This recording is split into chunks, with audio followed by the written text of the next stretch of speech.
Good afternoon and happy Friday. I'm Meredith Chalemi, the LeadingAge California Director of Regulatory Affairs. Welcome to our second webinar focused on understanding and readiness for the data exchange framework. If you happen to miss our first webinar explaining the data exchange framework or would like to rewatch it, please visit our microsite www.leadingagecalifornia.org/DxF, and that link is placed in the chat. We are again partnering with our consultants Intrepid Ascent for member education and support. Now I'm pleased to introduce Rachel Goldberg, Intrepid Ascent's consultant for policy innovation. Thank you, Rachel. Great, thank you, Meredith. Hi, everyone, and welcome to our webinar today on the Data Exchange Framework, Privacy Laws and Policies and Procedures. So now for our agenda today. So at a high level, we'll be going through a quick status update reminders, doing a quick overview again of the data exchange framework, and then really doing a deep dive into some of the data exchange framework policies and procedures and how they relate to your organizations. And then we'll touch on some resources and upcoming activities, and we'll have probably 20 to 30 minutes at the end for some questions, but you can also feel free to ask questions as we go in the chat. And if everyone could please share your name and organization in the chat, just so we know where you're all coming from, that would be awesome. And Emily has also shared a couple other links in the chat for resources. And then just for who we have from Intrepid on our call today. So as Meredith mentioned, my name is Rachel Goldberg. I'm a consultant with Intrepid Ascent's Policy Innovation team. We are a strategic consulting firm focused on community data sharing. And joining me today, I have Denise Donato, Senior Consultant with Community Change, as well as Emily Horton, Analyst with Community Change. And in a little bit, we'll be joined by Danielle Carter, Director of Community Change. So you'll probably see all those folks responding to questions in the chat or live on camera. So a couple of times throughout today's webinar, we're going to have everyone participate in a poll. Emily shared the link for that poll in the Zoom chat. So if everyone could put that into your browser. And then for our first question, share what the data exchange framework means to you. Feel free to just put in a couple of words. And thank you, Emily, for dropping that link again in the chat. And then we'll have a really cool word cloud show up on the screen once folks start typing in those responses.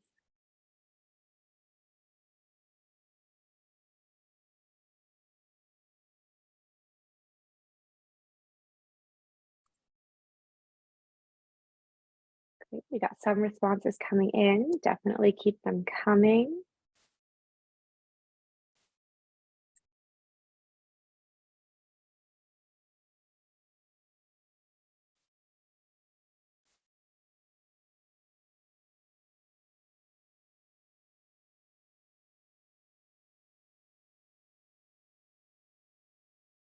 Database systems, interfacing, current.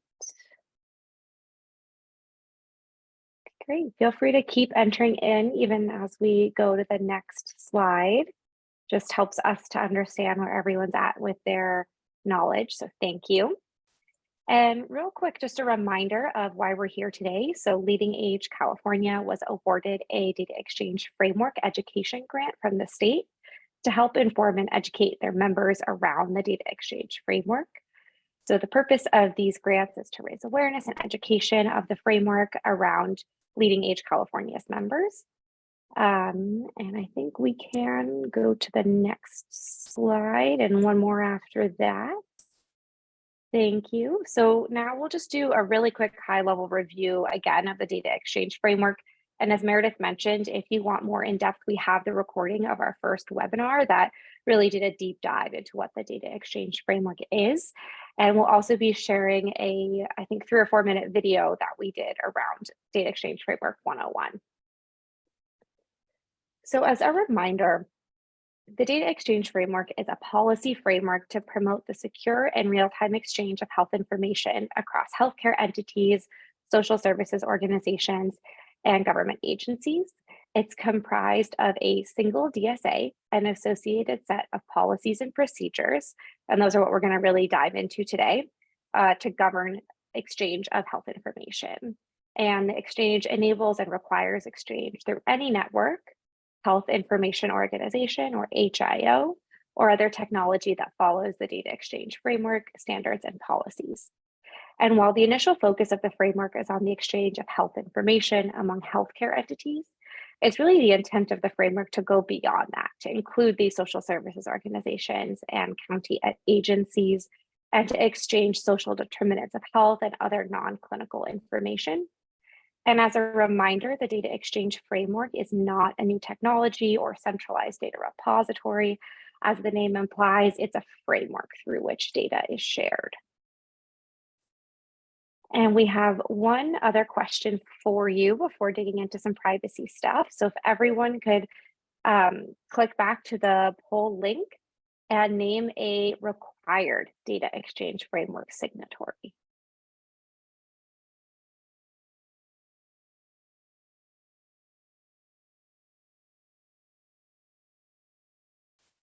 And yes, as Denise mentioned in the chat, the presentation slides as well as the recording will be made available on the LeadingAge California DxF microsite once we have finished editing, compiling everything.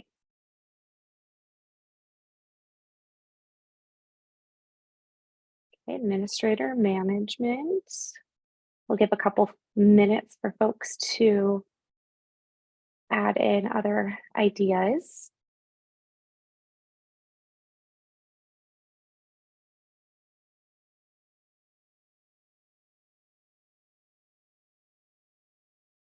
They have nursing homes.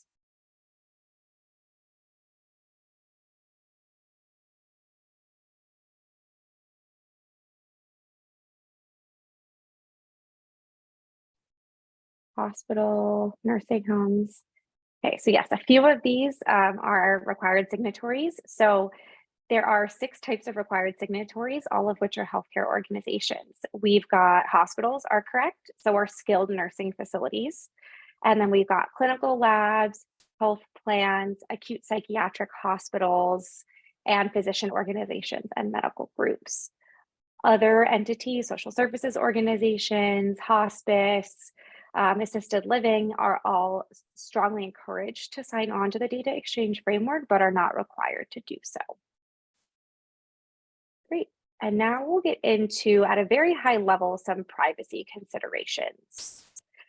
So the next slide is presenting a really broad overview of the current legal and regulatory landscape as it relates to patient privacy and data sharing. The data exchange framework falls within this landscape, and there's an interplay of federal, state laws and regulations, as well as organizational policies that all impact data exchange. So at the federal level, we've got HIPAA, so that governs health information held by covered entities, so healthcare providers, health plans, and clearinghouses, as well as their business associates. 42 CFR Part 2 governs data held by federally assisted substance use disorder programs. And the 21st Century Cures Act governs interoperability and information blocking at the federal level. There are also many other sector-specific laws, such as FERPA, criminal justice records, and many others. At the state level, we've got CMIA, or the Confidentiality of Medical Information Act. This largely mirrors HIPAA with a few differences and governs health information. Another example is the Lanterman-Petrish Short Act, or LPS, which governs mental health information held by certain types of organizations. And again, many other sector-specific laws, such as those governing HIV test results, substance use disorder information, and others. And I'll call out that we're not going to get into the weeds with any of these, but in the appendix of the slides, which will be shared on the LeadingAge California website, we have a bunch of slides that give more detail on these and other state and federal laws and regulations. So if you're curious, would absolutely recommend reading through those and learning a little bit more. And then reviewing a little bit of a data governance framework. So sharing data among multiple partners requires a really solid legal framework and protocols that comply with those different federal and state laws that we were just talking about, as well as your local organizational policies. It's important that all partners understand the complex legal and privacy issues related to what data can be shared for whom and under what circumstances. For the data exchange framework, we have the DSA, or Data Sharing Agreement, as our legal agreement. We've got policies and procedures. That's what we're going to spend a good chunk of time on today. Consent will be managed at the organization level. And governance is actually still being worked out. There's a couple of pieces of bills and legislation moving through the California State Legislature right now to hammer out what governance will look like through the framework. But we're expecting that it will be shared between CDII at the state level and a data exchange governing board that is yet to be established. And then getting into kind of the meat of the policies and procedures for today. So first, at a high level, the P&Ps, or policies and procedures, they outline the privacy and data requirements for each signatory. And one important point that I want to call out here is that regardless if your organization is a required signatory or not, if you sign the DSA, you will be obligated to follow the policies and procedures of the data exchange framework. There are some nuances in some of these P&Ps that say if you're this type of organization, this applies, or if you're this organization, this applies. But overall, you will need to follow the policies and procedures as well as the data sharing agreement. And now we've got one other poll question for everyone. So if you could click back to that same link and let us know, does your organization currently have any policies and procedures in place?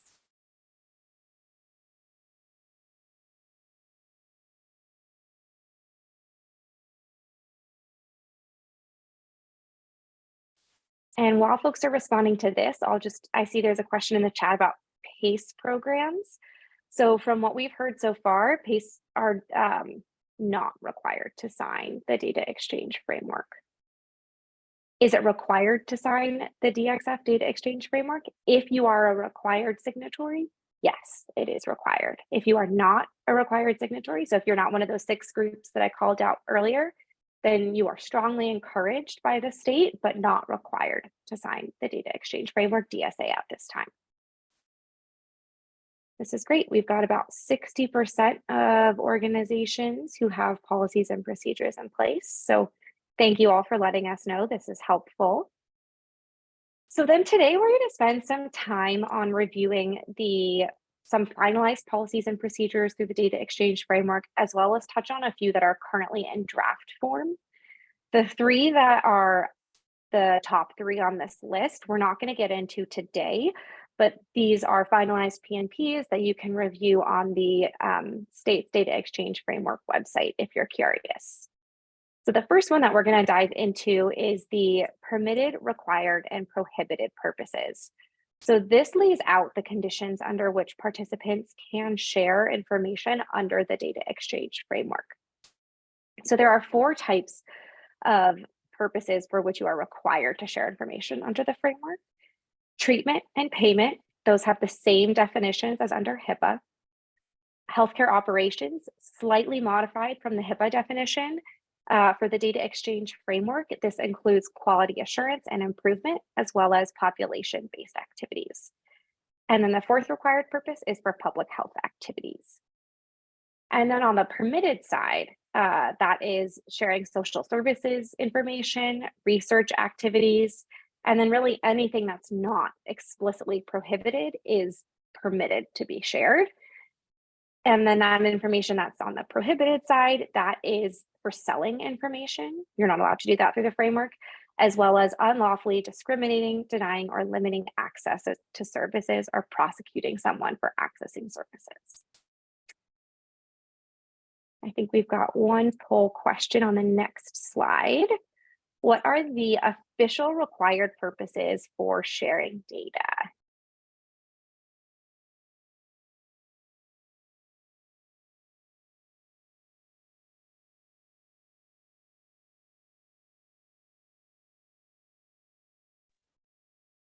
Okay, great. Seems like everyone's got a handle on the required purposes. Wonderful. Okay, great. And our next P&P that we're going to get into is the requirement to share health and social services information, or HSSI, as the data exchange framework calls it. So I just want to take a minute to define HSSI. So this is any information that's received, stored, exchanged, transferred, etc., through the framework.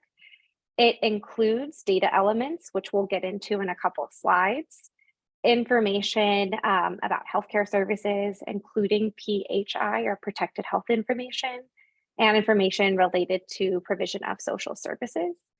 And this can include de-identified data, anonymized data, metadata, in addition to PHI and PII. So all participants under the framework must share HSSI either by sending the requested information, or letting the requester know why you can't send them that information. Maybe it's you don't have it, or you don't have appropriate authorization to share that information. And then the data exchange framework is technology agnostic, meaning there's not one tool or technology that everyone must use. You're allowed to use your own EHR, health information organization, so long as you're complying with the P&Ps and the DSA. And then there's a P&P on privacy and security safeguards. And this one is interesting. So it was finalized last July. And then CDII made a change and received so much feedback on public comment for this P&P that they're actually taking it back. We'll be revising it and re-releasing it for public comment. So I'll caveat the information that I'm going to share on this slide with that it might be changing. We haven't seen the latest version that the state is working on yet. But this is a really good example of how P&Ps are living documents and how they can be adjusted over time to meet the needs of the network, the legal and regulatory landscape.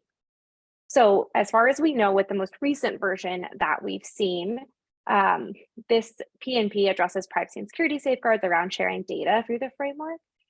And there's often a lot of hesitancy that we see with HIPAA covered entities sharing data out with non-covered entities, thinking they might not have the right privacy and security safeguards and training set up to safeguard the data. And so this P&P is really trying to get at that. It is requiring that all signatories, regardless of their HIPAA status, have written privacy and security policies, as well as annual training of their staff who have access to information through the data exchange framework. So essentially, this would be requiring non-HIPAA covered entities to almost act as if they were a business associate to a covered entity without actually having them become a covered entity. And what we're really stressing across the board with covered entities, with non-covered entities, is that community-based organizations, though they're not required signatories of the data exchange framework, they're really critical data sharing partners for whole person care. And especially with many recent state initiatives like CalAIM, it's really important that community-based organizations are able to build the policy and technology infrastructure that they need to start sharing data through the data exchange framework if they are able to do so. And I think we've got one question on the next slide. So true or false, all participants must have written privacy and security policies that are consistent with HIPAA.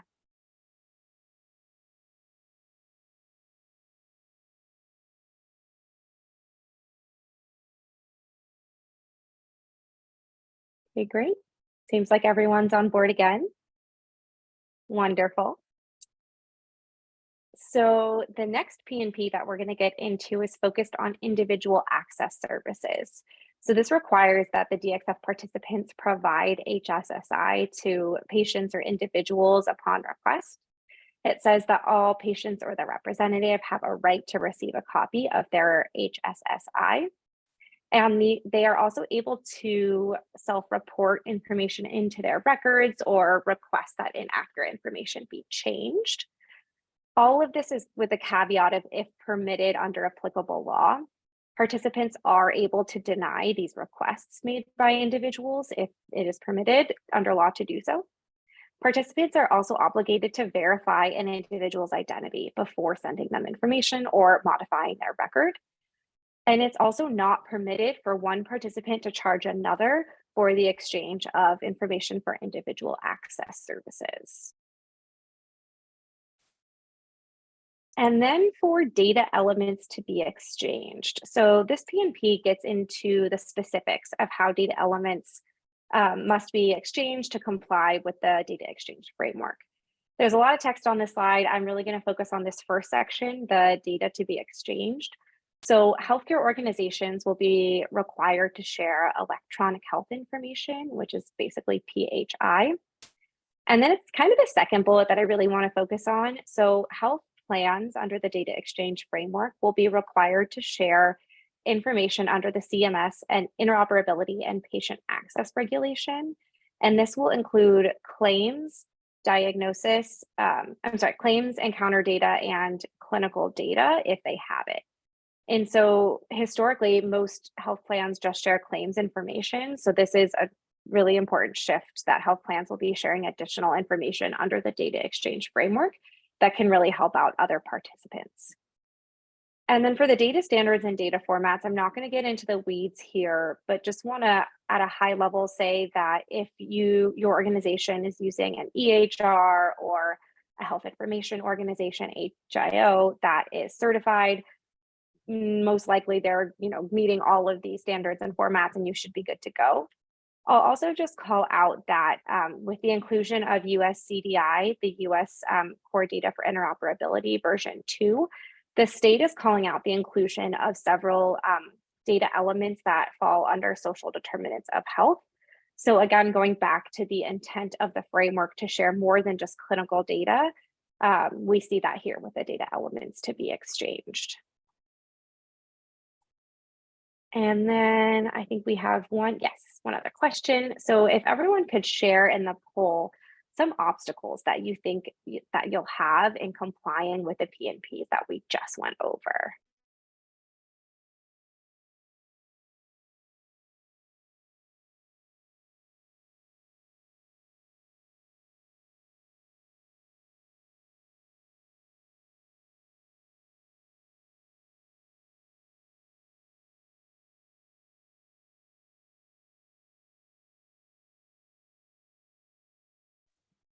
These could be at the technical level, at the policy level, staff capacity level. We just love to hear from you, and this will help us understand future topics that we could share out about. So would love to see. Okay, having to integrate multiple county QHIOs could force us to opt out. Having to integrate differently according to, can't see that, but yeah, participation, setting up requirement with current database.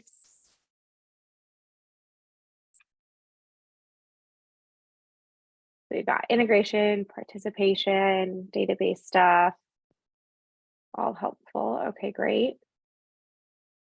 Training staff and capacity, absolutely. Integration, so on the technical side, getting the data flowing.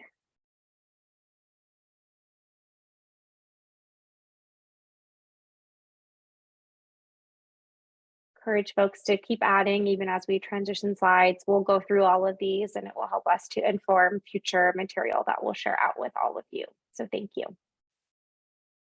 And now we'll get into a couple P&Ps that are in progress, so they haven't yet been finalized. There are some that have been released for public comment. We're going to review the 3 that are in bold today. And then there are a few that are in development. So we've seen early drafts, but we haven't seen the final release for public comment yet. And then we've also heard that the state will be developing a few others that we haven't seen any drafts of, and that includes dispute resolution, voluntary signatories. So that P&P in particular will be really important for folks who are not required signatories, as well as one on data quality that we're expecting to see. So for the first one, the technical requirements for exchange, what I'm going to share is a little bit about what is in the most recent draft, but then the state actually had a meeting last week, an implementation advisory committee meeting, and they reviewed public comment for this and the other P&Ps that I'll be talking about in just a few minutes. And I'll talk over some of the proposed changes that they're thinking about. So in the most recent version of the P&P that we saw, there were 3 technical requirements for exchange. requested information. So that's in response to request for HSSI from another participant. Information delivery, so that's in response to an order or request for services. And then requested notifications, that would be an admit discharge transfer or ADT alert. The requested notification in particular was a hot topic. The state got a bunch of feedback on this one technical requirement. And so in the most recent version of the draft that we saw, it was a requirement that all hospitals be able to share these ADT alerts with at least one qualified health information organization, or QHIO. What we heard in the meeting last week is they'll likely be changing this to say that hospitals can either send an ADT directly to a QHIO or directly to a participant that requests it, but that's still a little bit up in the air. We'll see what the next version of this P&P states. I also want to call out for this group that the requested notification has language in there strongly encouraging skilled nursing facilities to also send these types of alerts. And it says that though SNFs are not required to do so at this time, it could become a requirement down the road. So we definitely encourage all skilled nursing facilities to pay attention to future versions of this P&P and what the requested notification language says, because it may become a requirement down the road for your organizations to send this type of information. They also indicated in the meeting last week they might be adding in a fourth type of exchange, which will be permitted but not required, and that would be the broadcast query. So a participant kind of shouting into the void of, hey, does anyone have information on Rachel Goldberg? She's my client, would love to see if you have health and social services information on her. But we'll see all of this in the next version of the draft. And then the next draft that we'll get into is real-time data exchange. And this P&P is focused on defining language that was in the bill behind the data exchange framework, AB 133, that said that information must be shared in real time, but didn't define what that is. And so in the most recent version of the draft, it said that request for information and information delivery must be shared, quote, without delay, but didn't define that term. The state got a lot of comments on that. Some folks said, we like this loose definition of the term. Other people found it really confusing and called for a little bit more definition. So what the state has indicated is that in their next draft, they'll have language that request for information and information delivery be shared without any intentional or programmatic delay. And that request for information should not exceed 24 hours after the request comes in. And that ADT alerts should be shared at the time of event, but again, not to exceed 24 hours. And then the final P&P we're going to discuss today is focused on the information blocking prohibitions. So there is a federal information blocking rule that this is closely mirroring, but has some key differences. So this policy at a high level, it prohibits participants from undertaking in any practice that's likely to interfere with the access, exchange, or use of HSSI for required purposes. So at the federal level, it is focused on electronic health information among certain defined actors that are in the healthcare space. The California version of this policy and procedure expands on the federal level one to include both health and social services information. And it includes not just those actors covered under the federal information blocking rule, but it will apply to anybody who signs the Data Exchange Framework, DSA. I'll also call out that two of the exceptions at the federal level for information blocking, fees and licensing, those are not permitted exceptions at the state level. There are a few other minor differences in some of the exceptions, but those are the main ones to call out for the differences between our state information blocking and at the federal level. And again, this is a draft, so it might change slightly in future versions. And then before opening it up to general questions, just wanted to share out some resources. So the state has a data exchange framework website. And then on that website, there's a really helpful FAQ document that would encourage everyone to read that has some great information about organizations that are required to sign, how to sign the DSA, and more. And if your organization is trying to sign the DSA and you have questions about the process for actually doing that signature, would also definitely recommend checking out the DSA signing town hall recording, which we have linked here. And then the LeadingAge California Data Exchange Framework website has links to these recordings that we're doing, as well as other resources that we've produced through this grant initiative. We have an FAQ document that was released this month. We'll be sharing out a video clip probably within the next week, and many other resources to come. And upcoming activities. So we'll have additional webinars in May, June, September, October, and December, focused on different topics related to the data exchange framework. Would love a big plug. If you have not done the learner needs and health information technology adoption self-assessment, please do so. If we have time today, after Q&A, we might save a few minutes for folks to complete this survey. We'll have a couple other video clips and FAQs coming out. We'll be doing an implementation and adoption self-assessment this June and July.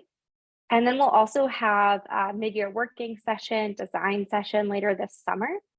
And then in the fall and winter, we'll have some coaching hours to help organizations identify their needs and work through issues related to the data exchange framework. And with that, would love to open the floor to questions. And feel free to type them in the chat, raise your hand. No question is silly, I promise.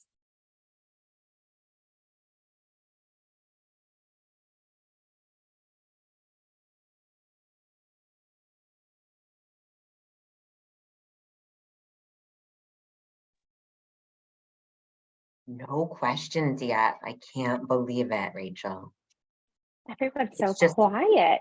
It's either that it's Friday or it's so informative and everybody is already signed the data sharing agreement and exchanging data. Oh, okay. More detail on the definition of required data for treatment, payment, healthcare operations, and public health. Yeah, absolutely. I am going to drop the link in the chat with the link to this policy and procedure. And this gives detailed information on each, sorry, I'm just trying to find this link, on each of the required permitted purposes. There are definitions in there, as well as references to HIPAA where appropriate, because as I mentioned for treatment and payment, they're just borrowing the HIPAA definition. Healthcare operations, slightly modified from HIPAA. Public health activities, so that is not public health only related to like a local health department. This is public health activities as under HIPAA. So it's a lot of use disclosure around things like for immunizations or infectious disease control. And there's a reference in the P&P to the applicable law that lists out all those types of public health practices. But just to call out, it's not specific to local health departments or county public health, but just public health in general. Joan, did that answer your question?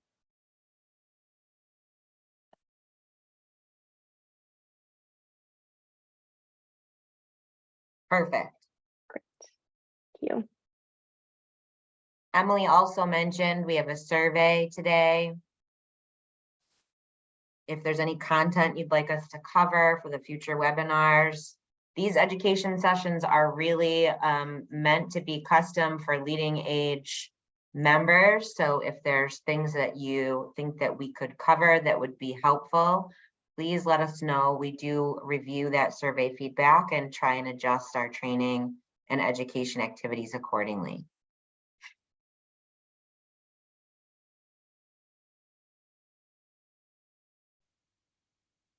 Thank you, Meredith.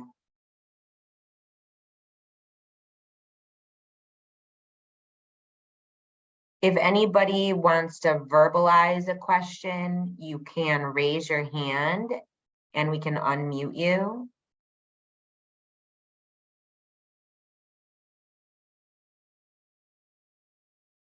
Denise, one of the questions that I've heard is that folks are wondering how different members of their teams might be involved at this point, whether it should be IT staff, clinical staff, administrators, or all of the above.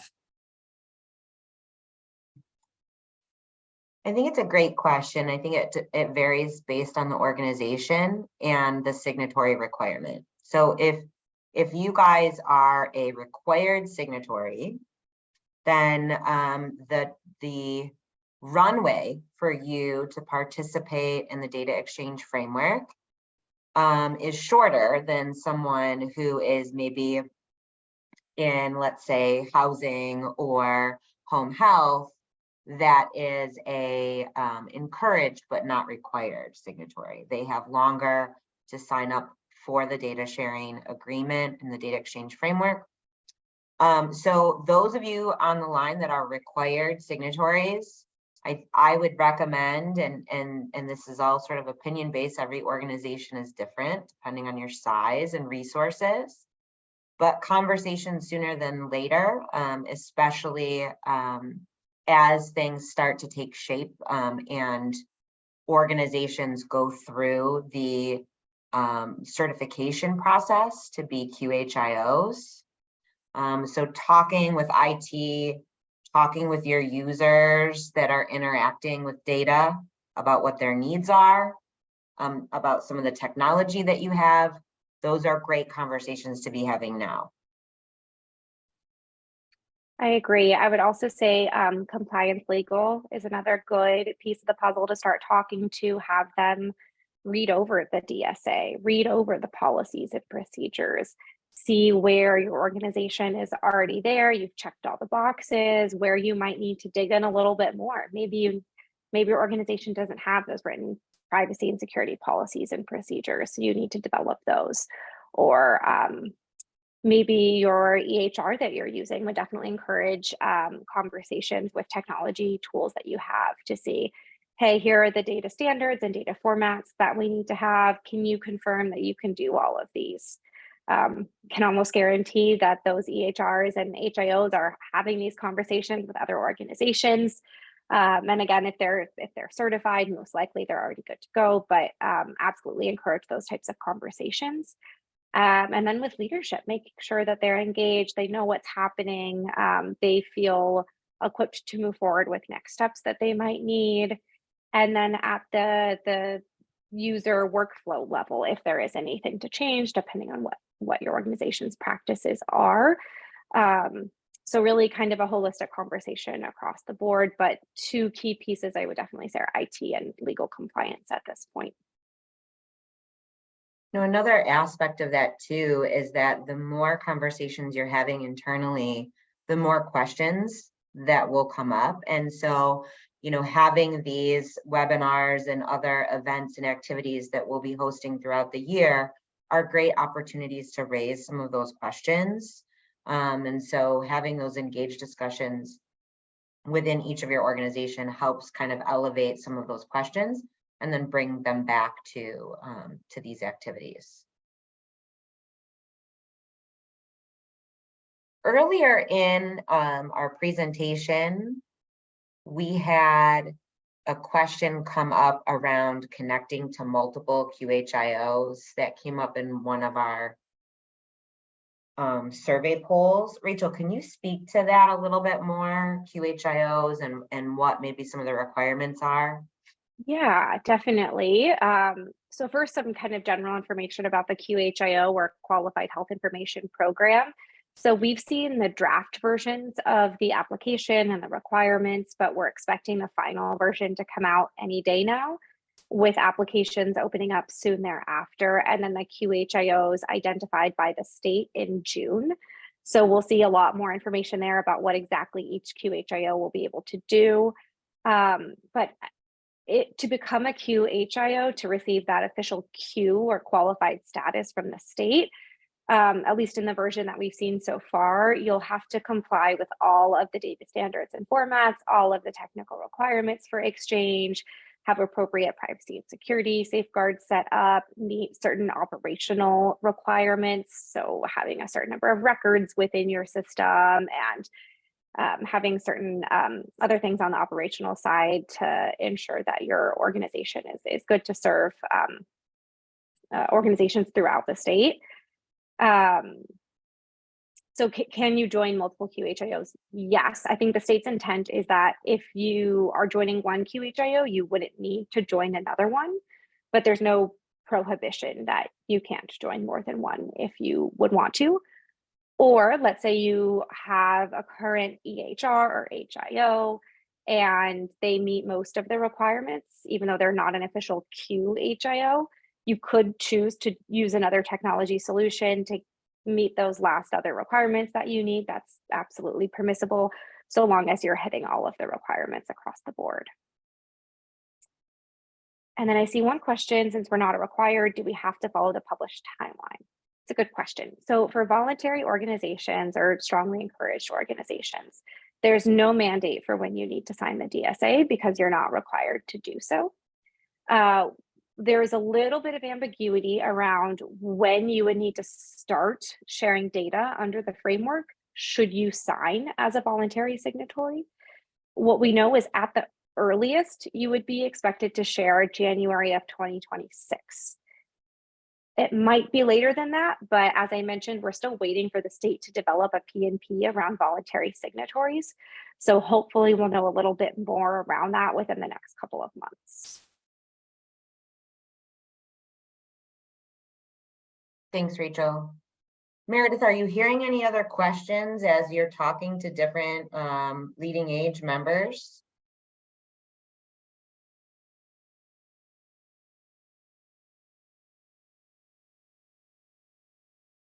I have heard that there's some questions around managed care plans and contracting. So I don't know if anybody in the audience is curious about that.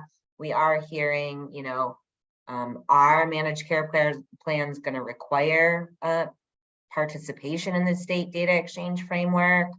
Is it something that they might modify in your contract with them? And so, in fact, we were actually just discussing this a little bit earlier. It's not necessarily a requirement, but they may, we have multiple health plan funders and they may pass this requirement to us through contract changes. So that is true, Joan. It sort of varies by the managed care plan. There's no hard and fast rule. It's not a requirement as part of the data exchange framework that the managed care plans make these changes to their contracts, but we are seeing some of them do that.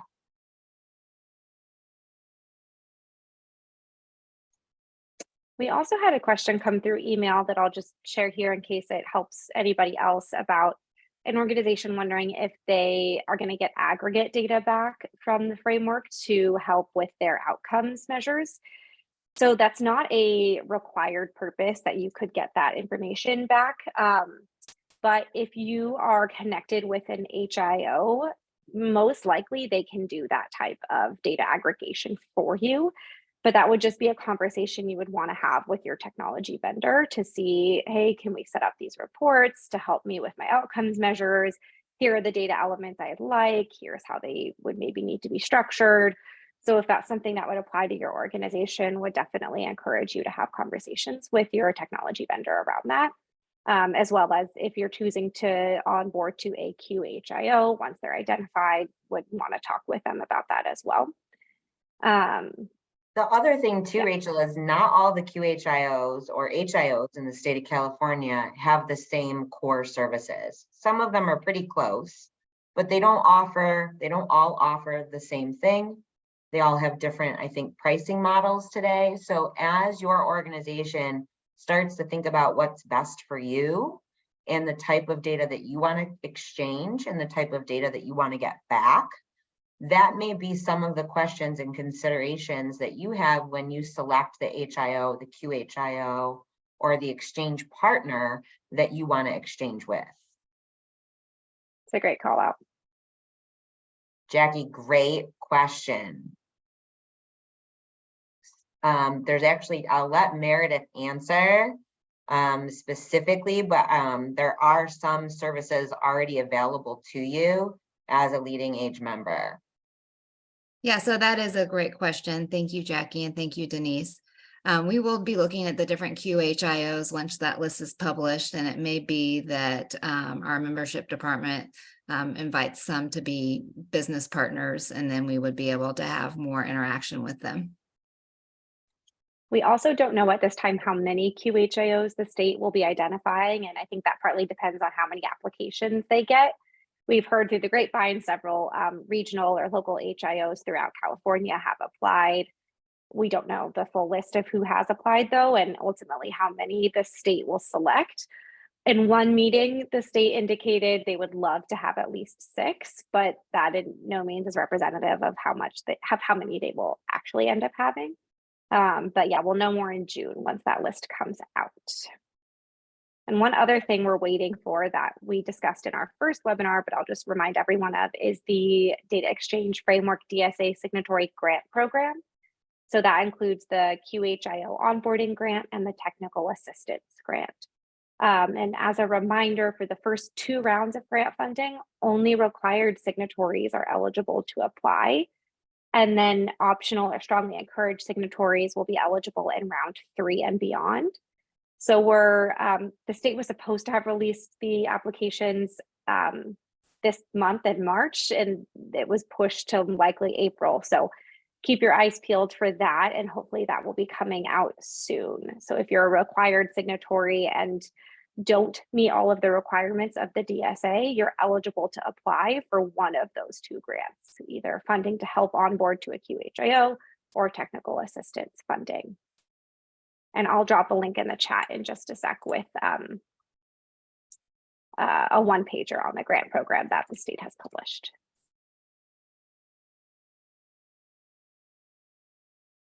Thanks so much, Rachel.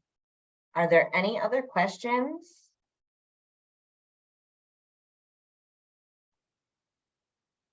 In case you have a question after we're concluded today, that often happens to me, please feel free to email me or call me. Meredith Chalemi, I put my email in the chat, and then we'll keep track of your questions and take that feedback for our future sessions.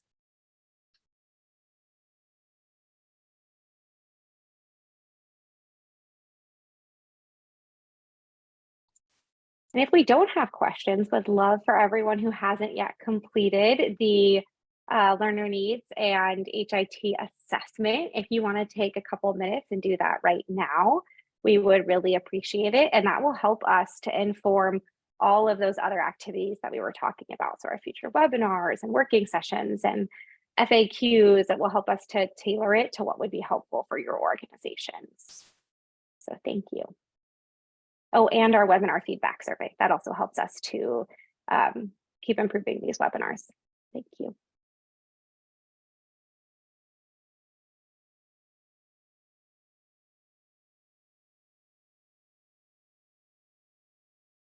It's almost, it's about 10 to the hour. So we'll stay on for the full webinar time. Should anybody have any questions, or for folks that are still on the line that are filling out that learner needs assessment, if you have questions as you fill it out, we'll stay on for the full time.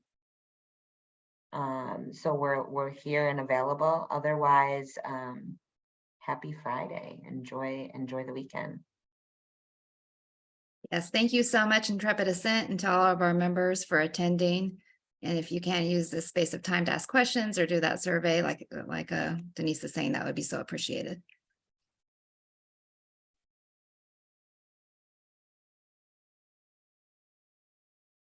For some of our programs, such as care management, but not home care? That's a great question. So to the best of my knowledge, an organization can sign on behalf of the entire organization, or if you have separate sub facilities, you can sign on behalf of just some of those sub-facilities or sub-agencies, especially if they're licensed separately. If it's all under one organization though, or one facility, to the best of my knowledge, I don't think you can do that. Danny, Denise, do you agree? It varies. It's not an easy answer, Joan, and I'll tell you why. It's to some extent what Rachel's describing. It also is tied to some of the technical capabilities. So let's say, Joan, that your care managers are using one system and the home care staff is using another system. You may be able to technically participate in the data exchange framework for one aspect of your business, but not the other. So it really depends. Some of that is nuanced on the type of organization that you are and how you're structured. But it is something that you certainly want to explore more depending on how you're set up. And that's what I thought. Yeah. So Joan, that's also a good question. There's things that will be available to you, as Rachel mentioned. There's going to be different grant funding opportunities. So that's something to consider. And you're also in the encouraged but not required categories. So as you start to look at that, I'm wondering which of the, Joan, if you could elaborate a little bit more, which of the EHRs would be the EHR you'd be interested in participating in the data exchange framework for? Is it the care managers or home care? And then also I'm curious if there's any integration at all between the two. Got it. Joan, we'll take that back and do a little bit more digging. I'm curious to find out what kind of certification that vendor has. Great, we'll look at both. But there's a national certification that different vendors go through. So that sort of what Rachel was talking about earlier, so that they can meet certain requirements of data sharing. So we'll look up those two vendors and we'll work with Meredith to circle back around with you.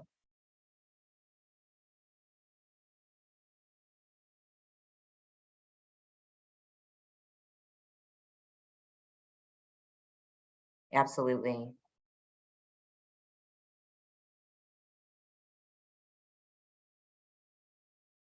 Folks are still on the line, so that means everybody's filling out the survey and giving Rachel glowing reviews.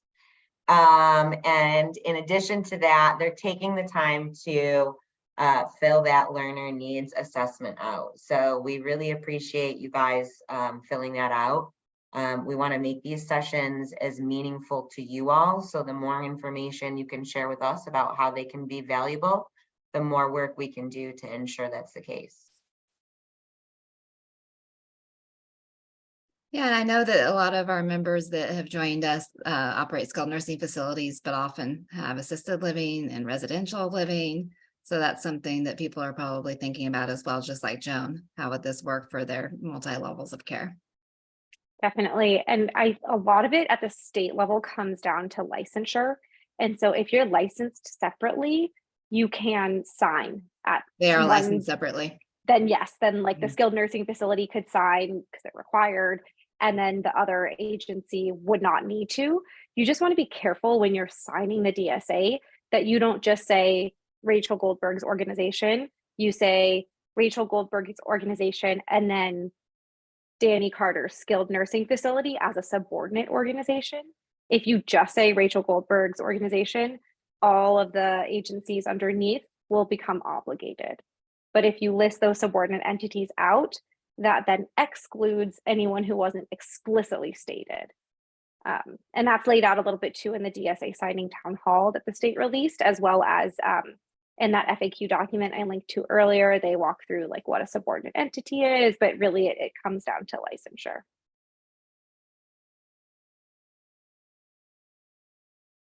The other thing is the next webinar that we have for folks is going to get into the weeds a little bit more about key considerations for organizations like yourselves. So there may be reasons to participate or other challenges that you may have, depending on the organization and depending on, you know, some nuances around the patient population that you all serve.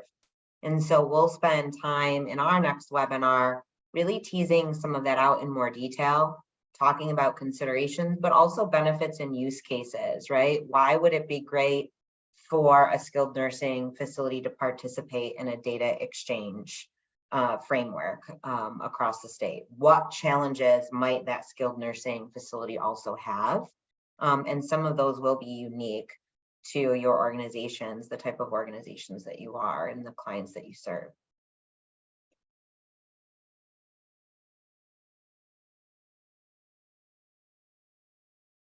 Then the other thing to be thinking about for organizations is some of our folks don't have EHR right now, maybe adult day services or affordable housing. And so this would be a complete new entry for them into this space, but very important because the intention is that the social services tie in with the rest of the system. Absolutely. And for those organizations, would absolutely encourage you for round 3 and beyond of the state's grant funding to apply for that. And that can help.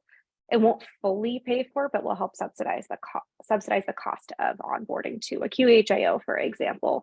That can then help you with that technical side of the framework. And all of those data standards, formats, requirements for exchange that I called out, they can help you meet all of those. So as long as you come to an agreement with that health information organization of how you're going to send them data, and they say, yeah, totally fine for you to send us an Excel file, for example, and maybe not all will, but you can talk to them and figure that out. They can then convert that into the appropriate format and the standard to then go send that out. And then they'll receive data for you and can then send it back to you in a way that you can read it, ingest it into a system if you have it, or just open it up on your computer if you don't. But those will be important conversations for you to have with whatever technology tool you decide to move forward with, should you move forward with the data exchange framework. And that's really important too, because I know a lot of our members want to be able to prove the value of their tremendous services. And if you can choose a QHIO that is able to offer that aggregate back, like Joan was mentioning, then that's really, part of your value proposition with payers. And can also help to support programs like CalAIM. So if you're providing ECM or community supports, getting a data exchange framework grant to then get a technology tool could be really helpful. So definitely encourage folks to think through how to braid funding. So maybe you're applying for CalAIM PATH funding, and then maybe you also apply for, data exchange framework funding, as long as you're complying with, both rules and it's not exempted that you can't apply for both. But we'll definitely encourage folks to be creative with that and think through how you can use different state initiatives to meet your goals. Absolutely. We want everyone to take credit for everything that you're doing that's going to help our older adults and also our members.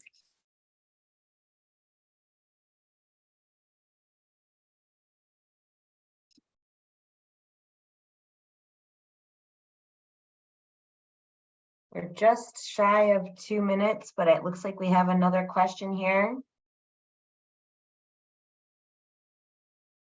That's true, Joan. Yes. Absolutely. Mm-hmm.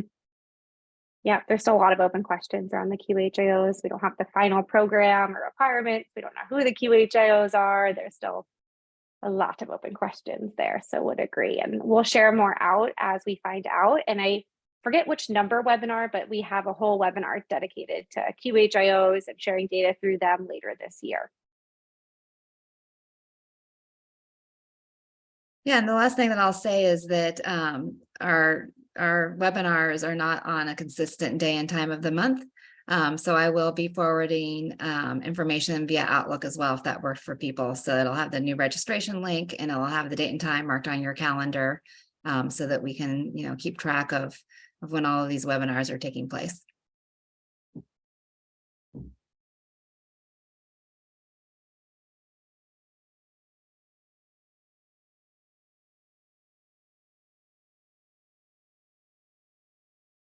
We're just 1 minute shy of the hour. So what do you think, Meredith? Shall we wish everybody a happy weekend? Yes, have a wonderful weekend. Thank you, Intrepid Ascent team.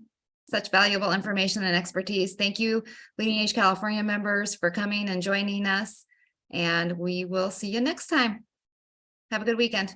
Bye-bye, everybody. Thanks, everyone. Bye.